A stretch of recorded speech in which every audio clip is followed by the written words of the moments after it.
የአንድ ሰሞኗ አብሪ ኮከብ ተዋናይት ህሊና ጌታቸው የአብዛኛው አርቲስት ትዳር መፍረስ ዕጣ ፈንታ ተጋሪ ሆናለች። ከጠፋችበት ብቅ ያለችው የፈረሰ ትዳሯን ይዛ ነው። በቲክቶከሯ ታሪክ በመነሳት የራሳቸውን የትዳር ህመም እየተናገሩ ያሉ አርቲስቶች በርክተዋል። ገጣሚውና ጽዮን ግርማን ምን አገናኛቸው? ለጥቂት ደቂቃዎች አብራችሁን ስትቆዩ ስለ ተወዳጇ ተዋናይ ህሊና ጌታቸው ከትዳሯ መፍረስ ጋር ተያይዞ ያስተላለፈችውን በስሜት የተሞላ መልእክትም እናስደምጣችኋለን። ጽዮን ድሃ ስለሆንኩ ነው የተወችኝ ብሏል ገጣሚ በላይ በቀለ ወያ። እሱንም ታደምጡታላችሁ። ብቻ እናንተ ቻናሉን ሰብስክራይብ፣ ቪዲዮውን ላይክ እያደረጋችሁ እስከ ቪዲዮ መጨረሻ አብራችሁን ዝለቁ። የጽዮን ግርማ ታሪክ የተዳፈኑ የአርቲስቶቻችን የትዳር ህመም መተንፈሻ እየሆነ መምጣቱ የማይካድ ሀቅ እየሆነ መጥቷል። በሷ ታሪክ ውስጥ ብሶታቸውን የተናገሩ ህመማቸውን ያስተነፈሱ ብዙዎች ናቸው። በትወና ችሎታዋ ድንቅ የምትባለው ህሊና ጌታቸው የቤቷ ምሰሶ ፈርሶ ሲንግል ማም ከሆነች የከራረመች ሲሆን ስለ ህመሟ ግን ደፍራ ከመናገር ተቆጥባ ነበር። አሁን ግን በቲክቶክ ገጿ ላይ ሽፍንፍና አድርጋ እየተናገረች ይገኛል። ህሊና ትዳር ዋጋ ያስከፍላል ብላለች። ነገር ግን ስለከፈለችው ዋጋ ከመናገርም ተቆጥባለች። ህይወት ብዙ አስተምራናለች ስንል በነፃ አይደለም ብዙ ዋጋ አስከፍላናለች እንጂ ስትል ገልጻለች። ወዲያ አባውን ብቅል ያወጣዋል የሚባለው አባባል አለ። ሰሞኑን ህሊና በጽዮን ታሪክ ላይ ተመስርታ በሰራችው ቪዲዮ ስሜታዊ ሆና የታየች ሲሆን የራሷን ታሪክ ነው በጽዮን ቪዲዮ ውስጥ ያጋራችው እየተባለም ነው። ህሊና በቪዲዮ ወጣ ሴቶች አምልጡ እያለች ሲሆን የትዳር አጋር ነገ ይለወጣል፣ ልጅ ሲወልድ ይስተካከላል ማለት ሴትነትን የሚጎዳ ዘመንን የሚያስፈጅ ሐሳብ ነው ትላለች። አናርቲስቶችን መቼም አይለወጡም በማለት ከህይወት የተቀዳ የሚመስል ምክሯንም ሰጣለች። ብዙዎች ይህን ሐሳብ ከሰሙ በኋላ ምናልባት የእሷን ባል እንደ ጽዮን ባል ከራሱ ክብርና ስሜት ውጪ የማያሳስበው ነገር የሌለ እንደሆነ ግምታቸውንም አስቀምጠዋል። ይህ ግምት ዝም ብሎ በሬ ወለደ አይነት ግምት እንዳልሆነ ከሚያስረዱን ነገሮች ውስጥ ህሊና ሲንግል ማም መሆኗን ተከትሎና ሴት ልጇን ብቻዋን እያሳደገች ከመሆኑ ጋር በተገናኘ ልጆችን ብቻ ስለማሳደግ በሰጠችው አስተያየትም ነው። ህሊና ከአናርቲስት አጋር ጋር ልጅን ከማሳደግ ብቻን ማሳደግ የተሻለ ነው ያለች ሲሆን ምናልባትም የእናትም የአባትም ፍቅር ሳታገኝ በአያት እጅ ማደጓ የዚህ ሐሳብ መነሻ እንደሆነ የጠቀሱም አሉ። ህሊና በአያት እጅ ማደጓ ስለ ቤተሰብ፣ ስለ ትዳር ያላትን እይታ ብቻ ሳይሆን በስራ ዓለምም ብዙ ተፈትና እንድትወጣ አድርጓታል።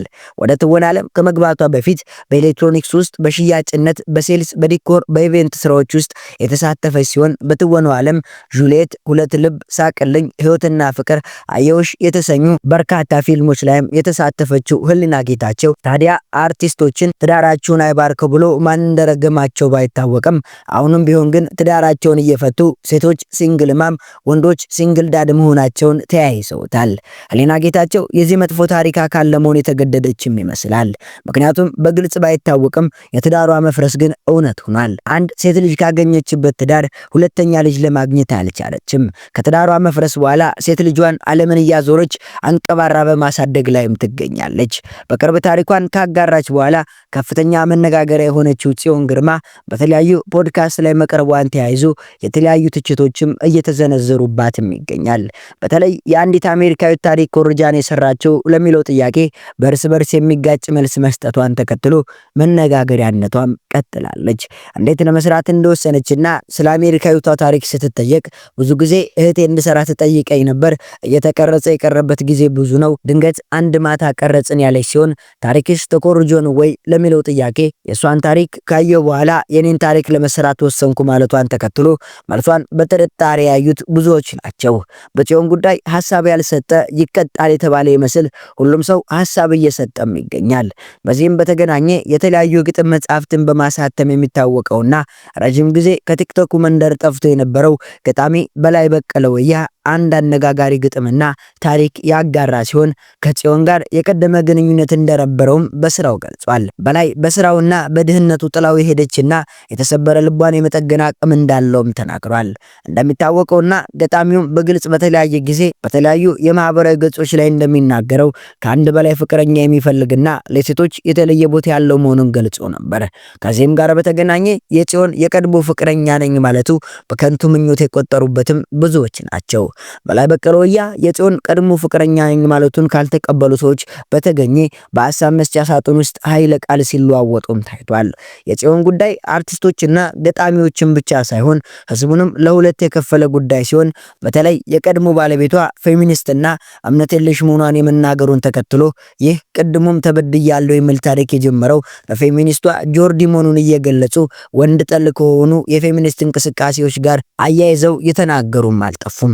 ሌሎች ደግሞ የስነ ልቦና ሙያን በመጥቀስ እሷም አናርቲስት ናት፣ እንደዚህ የሚፈጠረው ደግሞ ሁለት አናርቲስቶች አብረው ሆነው አንዱ የአሸናፊነት ካባ ለመደረብ በሚያደርገው ጉዞ ነው ሲሉ ትዝብታቸውንም አስቀምጠዋል።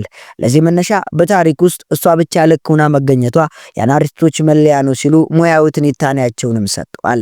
በጽዮን ጉዳይ መጀመሪያ ላይ አይዞሽ ከጎንሽ ነን ያሏት አሁን ከድጋፋቸው ወደ ኋላ እያሉ ሲሆን በዚህም ከሷ የባሱ ነገር ውስጥ ያሉ ብዙ መሆናቸውን ተከትሎና በየሚዲያው ተመሳሳይ ታሪክ መስማት ከመሰልቸቱ የመጣ ጉዳይ መሆኑና ልጅቱም ያላትን ታሪክ ታዋቂ ለመሆን እየተጠቀመችበት መሆኑን መገመቱ ከዚህ ጋር በተገናኘ የቀድሞ ባለቤቷ ታሪኩን ለመታወቅ ያደረገችው እንደሆነ ከተናገረ በኋላ እሱ ላይ ትችትና ነቀፌታ እየመጣበትም ይገኛል።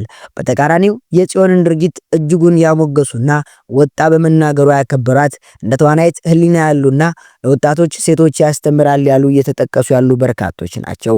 በተለይ ትዳር ፊልም ላይ እንደሚታየው ቀለል ያለ አበባ የመሰጣጠት ተግባር እንዳልሆነና ወጣት ሴቶች በስሜት ተነድተው ትልልቅ ውሳኔዎችን ከማድረግ እንዲቆጠቡ እያስተማሩ በፈረሱ አርቲስቶች ትዳር ምሳሌ እየሰጡ መነጋገሪያ የፈጠሩም በርካቶች ናቸው። ጽዮን በአሁኑ ሰዓት ለሚወቅሷትም ለሚያሞግሷትም ምላሽ መስጠት ያቆመች ሲሆን በቲክቶክ ገጿ ግን ሜንሽን ከመደረግ እንዲሁም ጥያቄዎችን ከመጠየቅ አልቦሰለችም። በሌላ በኩል ቀድሞ ተበድለናል ብለው ታሪካቸውን ከሚፖስቱ ሰዎች ላይ የግለሰብ ነጻነት ያለማክበር ችግር እንዳለም እየተገለጸ ነው።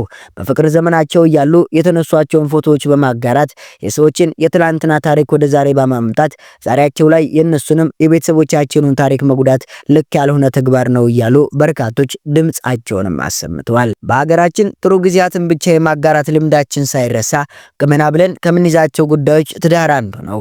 በፍቺ ታሪካቸው የሚታወቁ አርቲስቶች እንኳን በግልጽ ትዳራቸውን ያስፈታቸውን ጉዳይ ከመናገር ሲቆጠቡ ማየት የተለመደ ነው። አብዛኛው አርቲስቶች ለፍቺ የዳረጋቸውን ነገርና ያሳለፏቸውን ስቃይ ከግምት የዘለለ ነገር እንዳይኖር ማድረጋቸው የአደባባይ ሀቅ ነው። ትዳራቸውን የፈቱበትን ምክንያት ባይናገሩም እንኳን ችግሮቻቸውን፣ ስህተቶቻቸውን የፈቱበትን መንገድ፣ ለውሳኔ የገፏቸውን ነገሮች ለወጣቶች አለመናገራቸው ነገር ግን ደስታቸውን ከነጡ ሰርጎቻቸውን ማሳየታቸውና ሌላኛው ነው እውነት ከሚደበቃቸው ጋር በተገናኘ የጽዮን ድርጊት ከጀግንነት የወሰዱ ብዙዎች ናቸው። በተለይ ማንም መጥፎ ነገሩን ወደ ሚዲያ ማውጣት ቤተሰብ ማሰደብ በሚመስለው ጊዜ ቅንጡ ሆቴሎች ላይ በሚነሱ ፎቶዎች ሀገር ምድሩ በተጠለቀለቀበት ዘመን ላይ ምን ነክቷት ነው በሚያስብል ጥያቄ ያማታል ወይ እስከ መባል የሚያስከትል ደግሞም ጥርጣሬ ውስጥ የሚከት እንደዋሾ የሚያስቆጥር ገለጻ ፊት ለፊት እንደሚኖር እያወቀች ለመማሪያነት መናገሯ ያበረታቱም ብዙዎች ናቸው። የዛሬን እዚህ ጋር ጨረስን። እስካሁን አብራችሁን ስለቆያችሁ እናመሰግናለን። እንደዚህ አይነት ወቅታዊ ፈጣን መረጃዎች እንዲደርሷችሁ ከፈለጓችሁ ቻናላችንን ሰብስክራይብ፣ ቪዲዮ ላይክ ማድረግ እንዳይረሳ። ሰናይ ጊዜን ተመኘን።